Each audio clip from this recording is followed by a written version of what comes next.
Tu sais, la cigarette dans les films, c'est différentes choses. Quand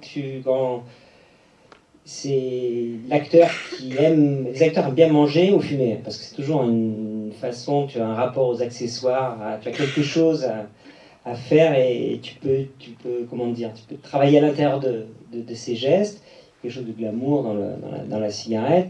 C'est en général évident pour les personnages, tu vois. C'est des questions qui se posent avec les acteurs. Parce que, voilà. C'est pas des volontés particulières de ma part dans les films, tu vois. Sauf, je crois, dans le Doberman, où à l'époque, je me disais, je voulais pas que je sais pas si le Doberman fumait, je crois pas, quoi. Je crois que j'avais vu avec...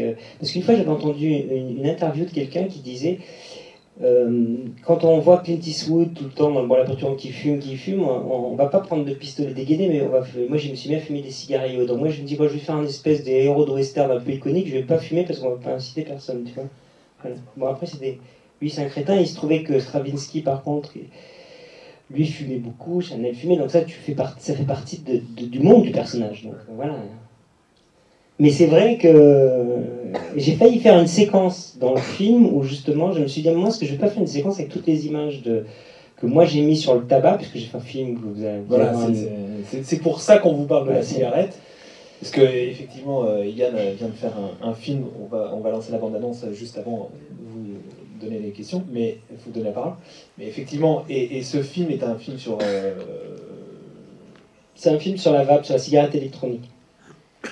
Et qui t'a fait changer, toi, ton regard sur ça précisément. C'est-à-dire, est-ce qu'aujourd'hui tu pourrais montrer des personnages en train de fumer? Alors, on peut tout faire. Tu vois, je suis pas d'accord avec certaines choses, mais aujourd'hui, je serais moins nonchalant, moi n'étant plus fumeur, avec la position de la cigarette dans mes films. Et je pense que... Par contre, demain, je peux faire un film et il se trouve qu'il est juste que le personnage fume et il fumera, tu vois, il est juste qu'il fait certaines choses. Il y a des choses que tu questionnes pas, tu fais un film avant tout. Mais aujourd'hui, si je faisais un film et qu'il y avait dans un projet, j'ai déjà d'ailleurs préparé, bon, tu as un projet, tu dis, bah tiens, peut-être que là, on va peut-être faire autre chose. Si c'est qu'il y a quelque chose de glamour dans l'acte de fumer, on va essayer de mettre, le produit qui peut aider le fumeur à décrocher, être tu vois, en forme, parce que le film que j'ai fait, dont vous allez voir des images de bande-annonce, c'est ça, c'est un film que je voulais pas faire. J'ai passé 2 ans à le faire, mais je voulais pas au départ le faire, parce que je pensais qu'il y avait des gens qui allaient le faire, ce film. Et je l'ai fait uniquement parce que personne n'était en train de le faire à l'époque. Et parce que surtout, moi, j'avais un peu enquêté en tant que fumeur qui se met à découvrir cet outil de sevrage ou de réduction des risques, mais très important en termes de réduction.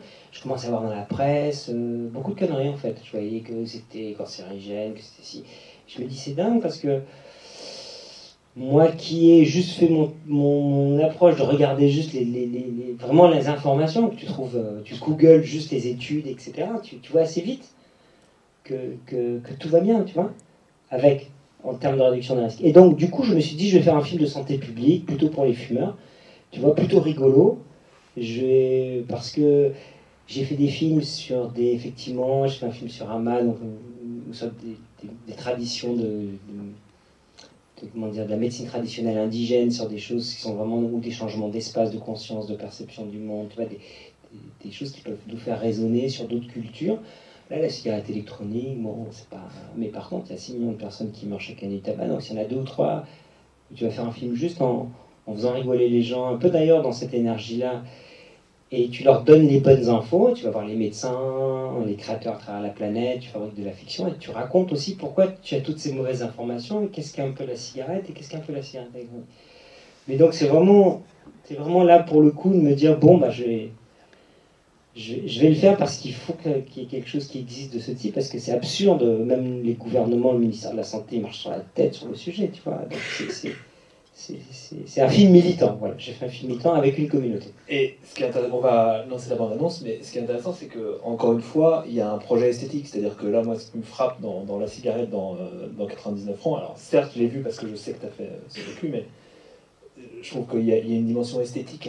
Il fume à des moments clés, je trouve que ça donne une contenance au personnage, ça lui donne un look, et ce que tu fais Wave, le doc, pareil, tu construis aussi. Ça dépasse juste le film militant et informatif pour nous plonger dans un univers culturel, esthétique, qui va au-delà juste de l'info, quoi.